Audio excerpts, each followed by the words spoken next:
Vous avez commencé tôt à faire de la photo et de la vidéo? À 15 ans, la photo. La vidéo, jamais vraiment. Non. Non. D'accord. Non. Mais la photo à 15 ans? À 15 ans? Oui, 15-16 ans. Ouais. Dans un club? Bah, mon père en faisait. Ouais. Je lui ai demandé de me prêter son appareil pour me faire une balade là, dans sa campagne. Mais avant, je dessinais un peu ou je peignais un peu. Il en faisait, c'est-à-dire qu'il développait à la maison, Ah, la cave et tout ça? il avait le matériel pour Ouais. développer, donc j'ai développé tout de suite Ouais. mon premier film. Ouais, il avait un vieil agrandisseur russe peut-être. Puis ça m'a plu tout de suite. Mais avant que je fasse de la photo, j'avais ma cousine qui m'avait offert un livre des éditions Life qui s'appelait Le développement et le tirage, donc c'était assez technique. Il y avait des exemples de photos, comment elles étaient faites, et ça me plaisait déjà, toutes ces photos avec leur description par le photographe. C'est un livre initiateur que j'ai toujours. Donc les grandes lignes, c'est Paris, Paris, l'Italie, la Suisse. la Suisse. La Suisse, le premier pays étranger, le D'accord. premier dépaysement. Ah oui. Ouais. Après, le lac de Côme, Venise, et puis les côtes yougoslaves, l'Albanie, le nord de la Grèce, la Turquie par la côte. Il y a eu une petite hésitation à passer en Cappadoce, ça aurait été mieux, je pense. Puis après la Syrie, avant la guerre. Beyrouth, où il a fallu laisser le van à la frontière parce que ils n'acceptent pas les véhicules diesel. On a dormi sur la plage. Et après la Jordanie, en bateau l'Égypte, parce que c'était impossible de passer par Israël, sinon on ne pouvait plus rentrer ni au Soudan, ni en Libye, et être coincé. Éthiopie, Kenya, puis à peu près ça. Ça c'était l'ouest de la Tanzanie. Malawi, oui. Zimbabwe. Je participais au marché de la création, puis j'en avais un peu marre, je voulais un peu montrer autre chose que des photos. Et j'avais cette idée de médiathèque alternative, et puis ça n'a pas réussi à se faire en 2008. Et j'ai un ami qui est parti s'installer à La Réunion. Il voulait s'installer dans l'hémisphère sud. Il prévoyait des événements néfastes dans l'hémisphère nord. Et moi j'avais décidé d'aller le rejoindre. Et comme j'aime voyager avec mon van que j'avais déjà depuis 12 ans, avec lequel j'avais fait quelques dizaines de pays à travers l'Europe jusqu'au Maroc, jusqu'en Turquie déjà, jusqu'en Norvège, jusqu'en Irlande, jusqu'en Russie. J'avais décidé de traverser l'Afrique comme ça. Mon voyage a été retardé d'1 an parce que l'automne 2009, j'avais été invité pour le congrès Wikipédia à Buenos Aires et pour exposer pour la Défense Brésil à Rio. Donc j'ai fait un voyage de 3 mois entre ces deux événements. Et puis, bon, c'était un peu stressant de faire les préparatifs pour un voyage comme ça aussi aventureux. Et puis de trouver la personne avec qui y aller. Et j'étais un peu étonné. Ma petite amie de l'époque, elle a bien voulu y aller, mais jusqu'en Égypte. Elle avait sa mère qui était malade et elle voulait revenir quand elle arriverait en Égypte. Voilà, donc on a fait les préparatifs en se renseignant sur les itinéraires, en prenant un seul visa, a été acheté à l'avance, c'était le visa de la Syrie. Tout le reste après ça a été sur place de pays en pays. Voilà. On a fait quelques préparatifs du van, quelques petits bricolages chez sa mère là à Reims.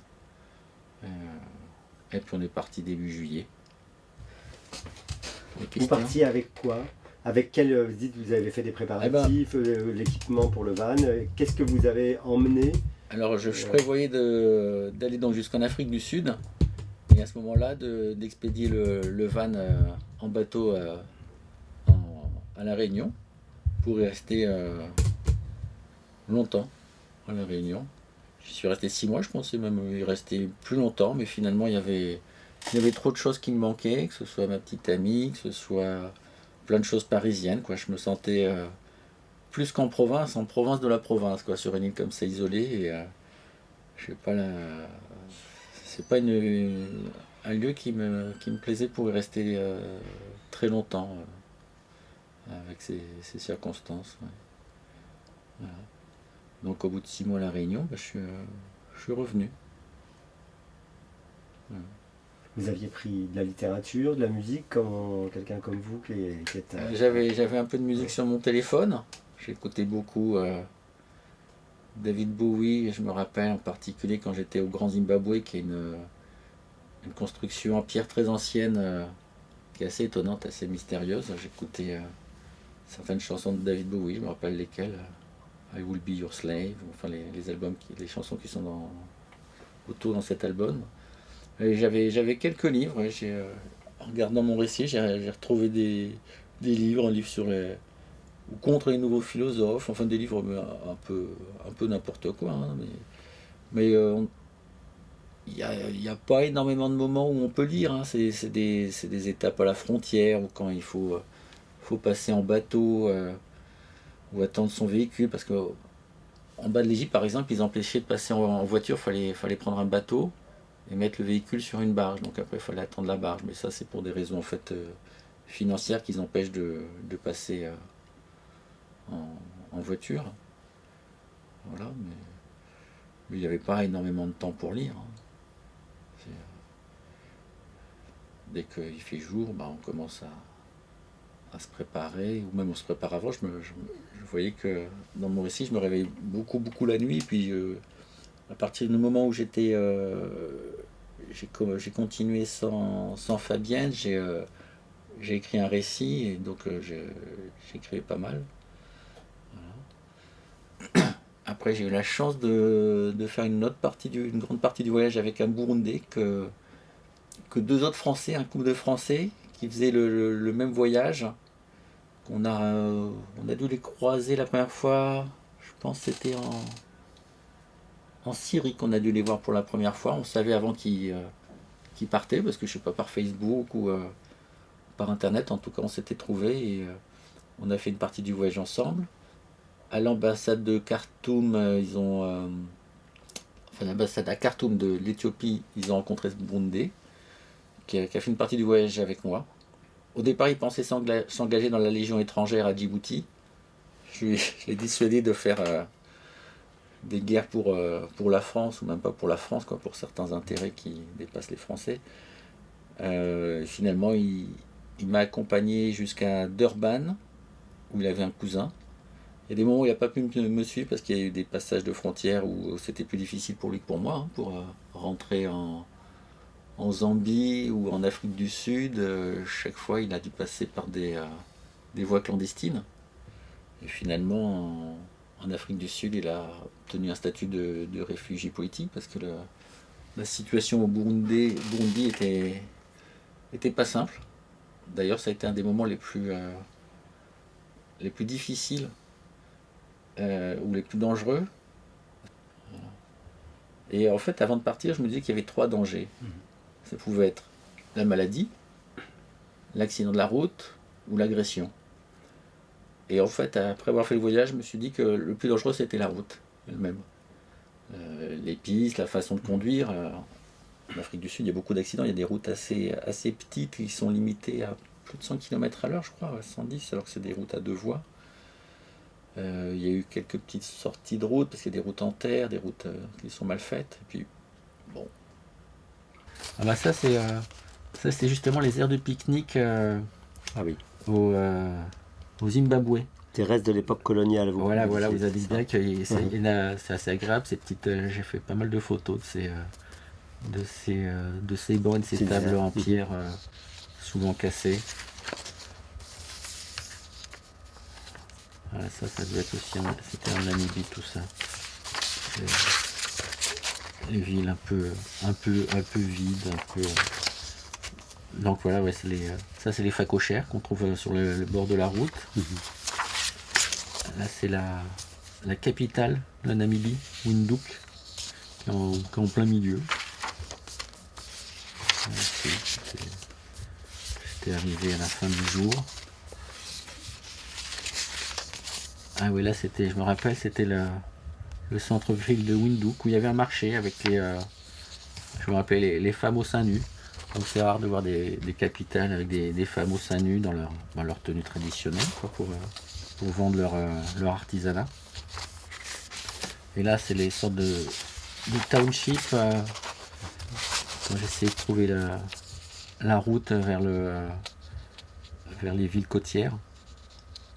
Et il me disait, Célestin, ça m'avait marqué, que les gens ils préféraient souvent avoir des toits en tôle qui isolent moins que les toits en terre parce que c'est plus prestigieux avoir de la tôle que de la terre qui est beaucoup plus isolante. Et là, ça c'était la ville côtière qui a un nom assez compliqué.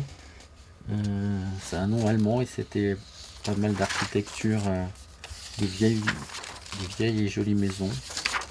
Voilà, avec des façades qui font bien penser à l'Europe. C'était souvent des rues assez vives. Voilà, les nids d'oiseaux en haut de l'arbre. Ce sont des photos que vous avez exposées à plusieurs reprises Pas tellement.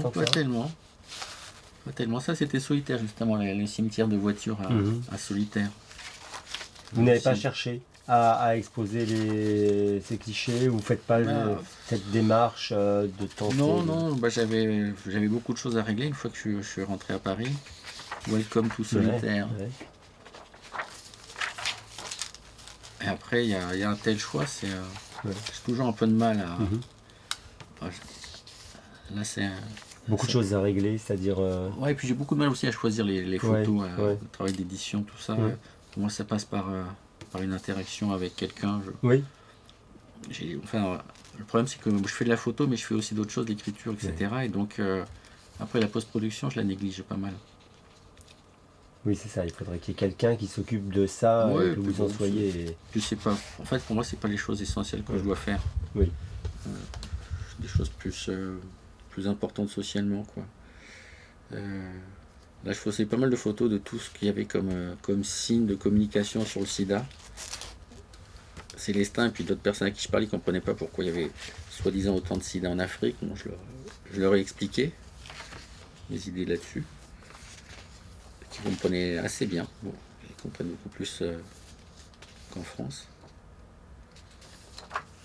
Là, c'était une autre ville côtière, Lüderitz, où il y a pas mal de records de sport à voile, quoi. Parce qu'il y a beaucoup de vent dans cette baie. Donc il y a des records de planche à voile, choses comme ça. Voilà, j'aime bien ces ambiances assez vides, quoi.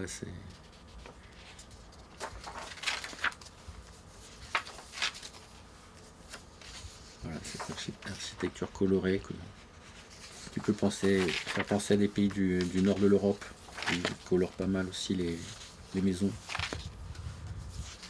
Là, une sorte d'ancienne gare où il y avait des chevaux qui restaient. Donc c'est un endroit, là, le sud de la Namibie, où il y a pas mal de villes fantômes à cause des mines qu'il y avait de recherche d'or ou de diamants et qui sont désaffectées.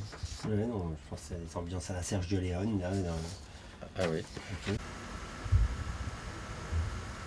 Ce qui était un peu impressionnant les premières nuits, c'est que dans la nuit, on entendait des claquements de fouet. C'était des jeunes, des pasteurs qui faisaient claquer leur fouet près du véhicule, donc ça faisait un peu peur. À quelle fin? Ah, les pasteurs. Je pense que c'était des bergers, qui. Des jeunes ou des jeunes peut-être qui jouaient, mais bon, ça. Au départ, ça faisait un peu peur, quoi. On était dans la montagne, au bord de la route, là. Je me demandais si on allait se faire agresser, maintenant. Là, c'est là les photos du... Ouais, donc ça, c'était vraiment la fin du Soudan. Avec mon véhicule et la moto de l'Écossais.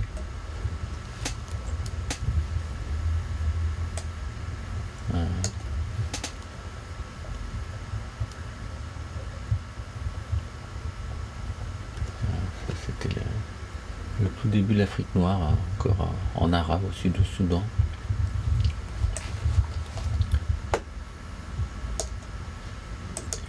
Et les dernières photos, c'était ce voyage-là. L'Afrique, c'était en allant à l'aéroport, là, en s'éloignant du centre avec ces tours de Johannesburg.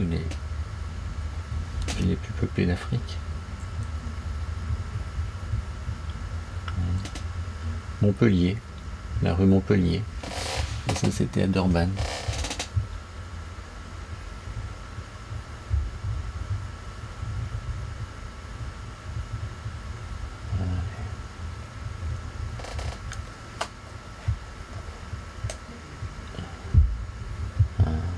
C'est la ramené des objets de votre voyage? Non. Non, je n'avais aucun objet. Moi, je pouvais pas trop me charger. Non, j'ai pas tendance à... J'ai pas eu d'objet particulier qui m'ait attiré.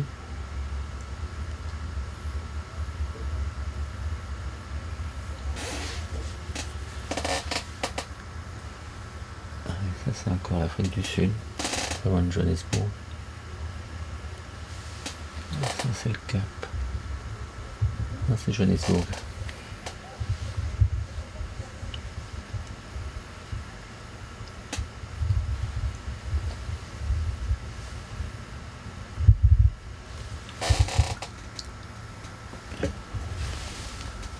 Et là, cette ville, Bloemfontein, je crois que c'est la capitale judiciaire parce qu'il y a le Parlement qui est peut-être au Cap. Enfin, ils ont plusieurs capitales, les différents pouvoirs, ils les ont dispersés dans 3 villes.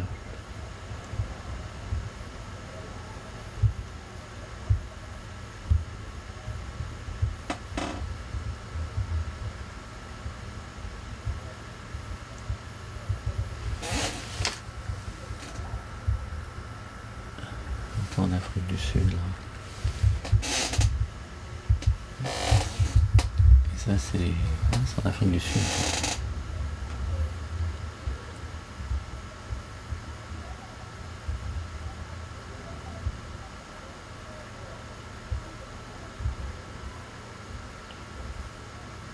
Ça c'est au Cap le marché.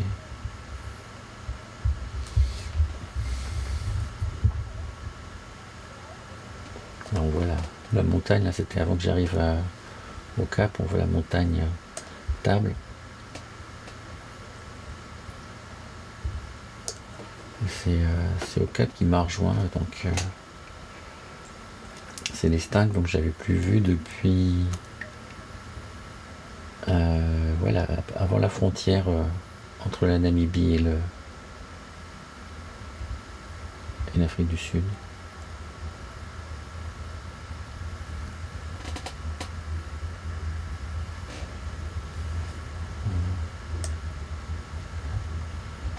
Mon ombre. Le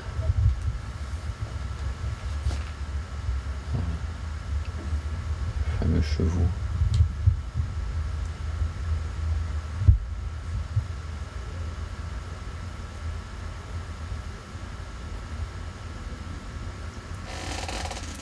C'est du Deritz.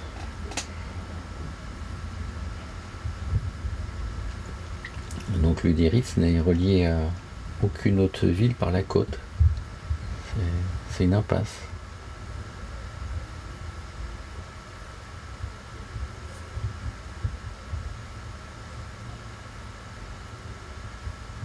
Bienvenue à Solitaire. Voilà la bienvenue. Il y a une sorte de nid dans les arbres. Nid d'oiseaux là, assez énorme.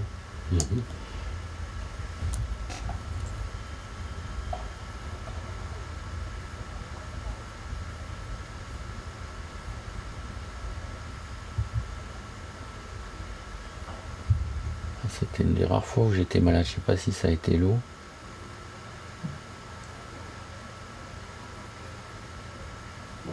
Au départ on disait de prendre l'eau en bouteille, etc. Ce que j'ai un peu fait au départ quand j'étais avec les Français tout au nord. Mais après non, je consommais l'eau. Je consommais les gens. On peut être un peu malade, mais bon, on habitue son système immunitaire. Oui, au fur et à mesure. Faut bien se nourrir.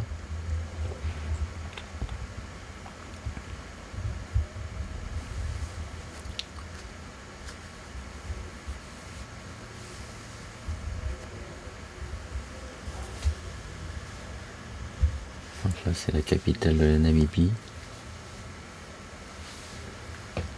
Et là, les phacochères au bord de la grande route. Eux aussi, ils sont assez spéciaux. Ils ont leur style.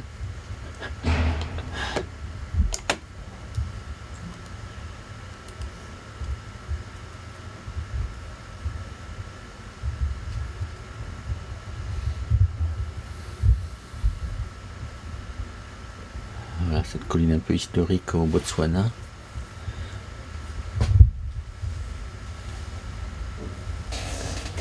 Et là, plutôt, il est au Zimbabwe. Ça s'appelle la ville Bulawayo.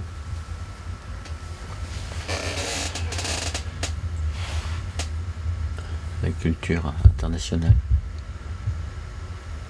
Là, on retourne au Zimbabwe. On a vu.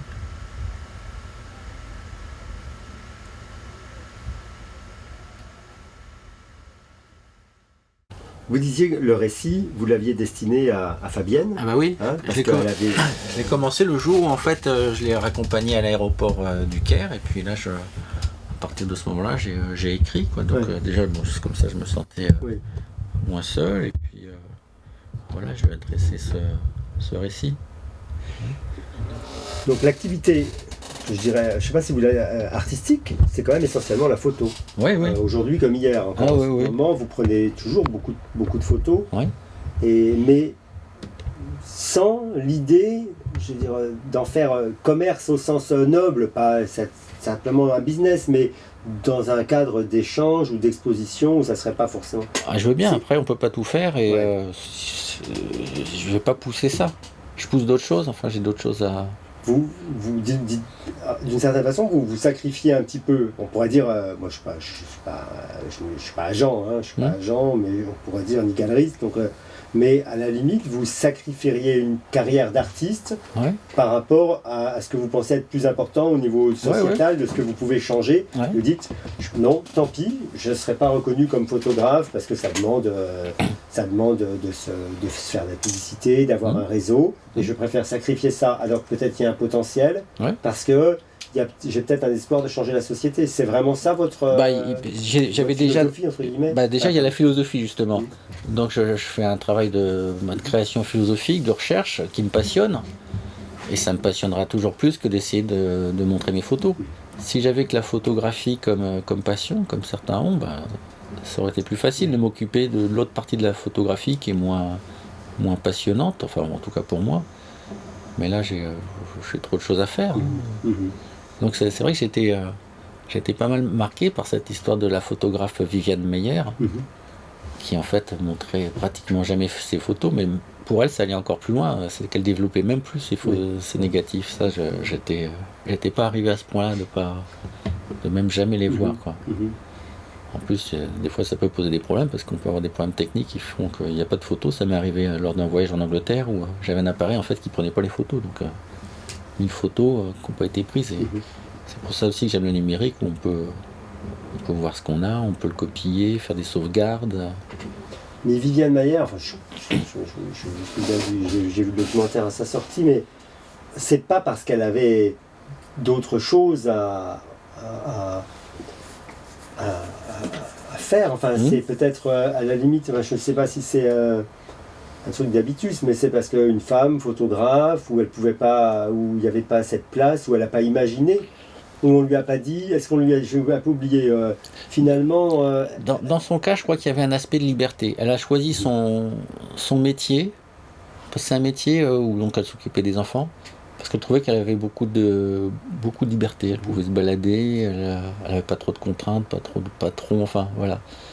Donc je pense qu'il y a cet aspect-là. Après, bon, c'est plus facile maintenant de montrer des photos, mais aussi il y a tellement de gens qui montrent des photos. Il y a cet aspect concurrentiel qui me passionne pas. Bon, là, il y a plein de gens qui ont envie de montrer leurs photos et d'exposer. Je les laisse. Oui. Bon. Vous n'avez pas envie d'être dans une compétition de l'art contemporain ou de la photographie contemporaine Non,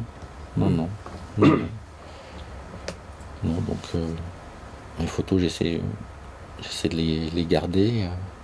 C'est agréable de les revoir de temps en temps, et puis quand les occasions se présentent.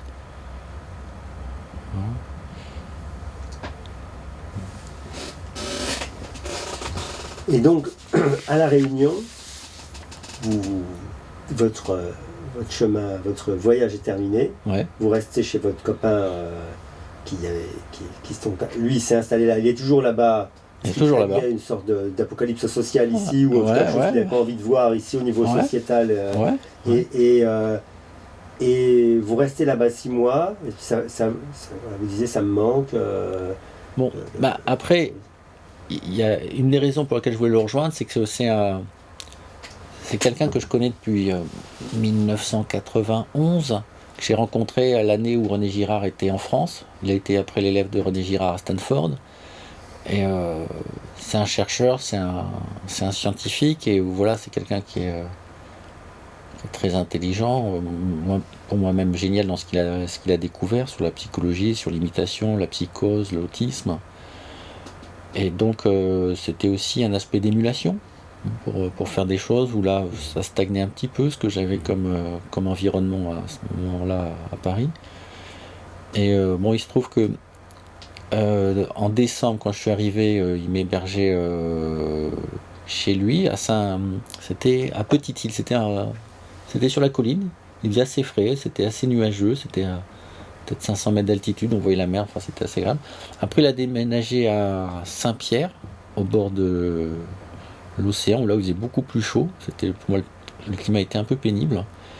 Et il a passé aussi il avait sa compagne qui était au nord-est de l'île, et donc je le voyais pas beaucoup. Puis après il voulait aussi vivre chez lui, que je trouve une solution, donc j'ai pas mal vécu dans mon van. Après j'ai une femme qui m'a hébergé, mais j'ai pas trouvé la place que j'aurais voulu. Ce que j'ai pas mal fait, j'ai commencé à publier des articles sur Agourvox. J'avais un peu d'interaction avec cette femme qui je pouvais lire mes textes, etc. Mais voilà, j'avais pas mal de choses à régler à Paris. Alors voilà, au bout de 6 mois là-bas, j'ai décidé de revenir, même si j'avais plus de logement. Et puis j'ai retrouvé ma petite amie, où ça a duré en fait 1 mois. Je me dis... qu'elle aurait pu me dire avant que je revienne, mais elle me dit c'est difficile par téléphone. J'ai quand même pris le billet d'avion, je suis revenu, et peut-être je serais pas revenu comme ça, ou plus tard, je sais pas ce que j'aurais fait. Voilà, et en fait je me rends compte à quel point je préfère vivre, j'ai besoin de vivre dans une grande ville, mais en fait dans une seule grande ville, quoi. Je me vois pas ailleurs qu'à Paris pour vivre. Sinon je me sens trop à l'écart des choses, quoi. Et je vous ai entendu tout à l'heure, vous avez quand même le projet, alors je ne sais pas si c'est sérieux ou pas, vu que le véhicule il est immobilisé de là-bas depuis 7 ans, vous avez le projet de faire ce chemin inverse en prenant l'Afrique de... En passant par l'Afrique de l'Ouest. L'Afrique de l'Est, de toute façon, maintenant c'est compromis avec la Syrie. Et en fait j'ai un projet encore plus grand, c'est-à-dire de rejoindre déjà l'océan Indien, même l'Inde, par voie terrestre d'abord, après de faire la traversée des îles, Sri Lanka, Maldives, Seychelles, pas les îles Andaman, pas l'île Sentinelle, un peu trop dangereux. Ah oui, dommage. Et puis voilà, île Maurice, et puis à La Réunion, rester un certain temps, préparer le véhicule, le renvoyer à Durban, puis après continuer vers Madagascar, Mayotte, les Comores, Zanzibar. D'accord, dans un premier temps, vous n'auriez pas le véhicule? Non, pas le véhicule jusqu'à Durban, en fait. Enfin, un moment un petit peu à La Réunion, le temps de le préparer, de le renvoyer. Et puis jusqu'à Durban, continuer encore par voie terrestre, bateau. Ça, c'est un voyage qui prendrait combien de temps? Beaucoup de mois. Combien? Beaucoup de mois. Beaucoup de mois. 1 an. 1 an, d'accord. D'accord. Et je ne vous l'avais pas demandé tout à l'heure, mais vous partez avec une grosse somme d'argent, beaucoup d'argent sur le compte en banque. Ça coûte pas très cher de faire ces voyages-là. La nourriture, on doit toujours se nourrir de toute façon, et là ça revient pas cher, la nourriture. Le carburant, j'ai calculé que ça a fait 2000 litres. Bon, Donc il est plutôt moins cher qu'ici. Donc ouais, le budget qu'on a en plus, par rapport au fait de rester chez soi, c'est le carburant et puis les visas. À part ça, on a des tas de frais qu'on n'a pas, hein, qu'on a avec un logement et que j'avais plus. Ah oui, il faut rendre, pour partir un an comme ça, il faut évidemment pas avoir de loyer à payer. C'est sûr qu'il vaut mieux si on a un logement. Moi en fait j'ai quitté le logement dans lequel j'étais, donc du coup le retour j'en avais plus. Mais oui, il faut s'organiser, c'est sûr, de trouver. Donc en fait ça coûte pas cher du tout par rapport à des gens qui font une croisière en Tanzanie, qui prennent l'avion, qui reviennent. Là j'étais dans 27 pays pour pas cher du tout quoi. Ça a coûté je sais pas, un voyage comme ça en 5 mois, combien ça a pu coûter 2000 € je dirais. C'est très peu, en plus si on est à 2 dans un véhicule, ça revient encore moins cher. Très bien. Et donc vous pensez partir avant 2020, parce qu'après le véhicule diesel sera interdit à Paris. Peut-être pas dans les pays que vous avez en fait mon véhicule, il se trouve qu'il a plus de 30 ans, et donc c'est un véhicule de collection. Enfin, disons, je peux demander la carte, grise de véhicule de collection. Ce qui permet, par exemple, là, je sais que j'ai une tante, elle a un véhicule qui date de 95, elle peut le sortir de chez elle à Paris que le week-end, les jours fériés, ou entre 20h et 8h du matin. Mais moi, avec la carte grise de collection, je pourrais rentrer normalement à Paris, par exemple. Mais après, ils peuvent changer, hein, ça aussi. Mais les véhicules de collection, de toute façon, je ne sais pas s'ils vont changer, parce que ça... Il n'y en a pas beaucoup, mais on ne sait jamais, hein, il y a toujours un aléa juridique. Mais c'est un véhicule auquel je suis très attaché. Je l'avais acheté en 98 avec la petite amie avec qui j'étais à l'époque depuis peu de temps, depuis 2-3 mois. Et pendant 4 ans, on a énormément voyagé jusqu'à son décès, donc enfin, je suis très attaché à ce véhicule. C'est un van Volkswagen ? Non, heureusement que c'est pas un van Volkswagen, c'est beaucoup plus solide. C'est un Toyota Light Ace diesel. Les combis n'étaient pas diesel, il y a eu après des transporteurs qui étaient diesel. Et voilà, c'est un véhicule qui n'est pas très confortable, mais qui est très solide, que j'ai eu pour pas cher du tout à l'époque. C'était 16 000 francs, quoi, 2300 €, et avec j'ai fait pas loin de 200 000 km. Avec très peu de réparations. Et c'est pour quand ? Quand est-ce que vous partez ? En fait, le grand problème pour partir, c'est avec qui ? C'est ça, ce truc, je le ferai pas seul. Oui, bien sûr. C'est trop compliqué, trop difficile.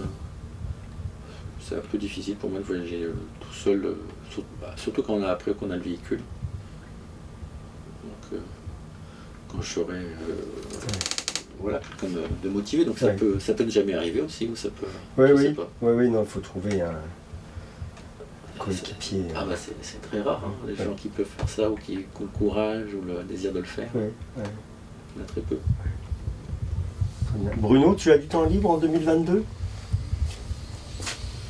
Ça peut. Un an de disponibilité. C'est les accompagnements référents qui me paraissent tout à fait adaptés. On peut mettre du temps de disponibilité pour ça. Donc, une trentaine ou une quarantaine de pays. C'est quand même comme séjour, ça se tient.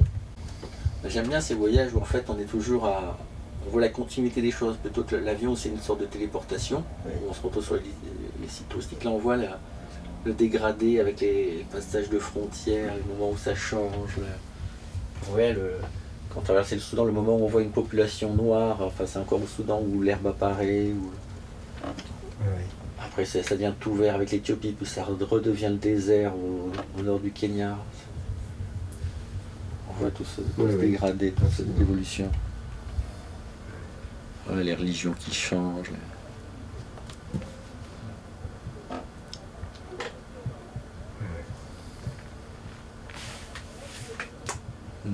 Ça vous va, monsieur Voyon ? Un petit mot de conclusion, non ? C'était la conclusion. La conclusion n'est pas forcément la fin avec le montage.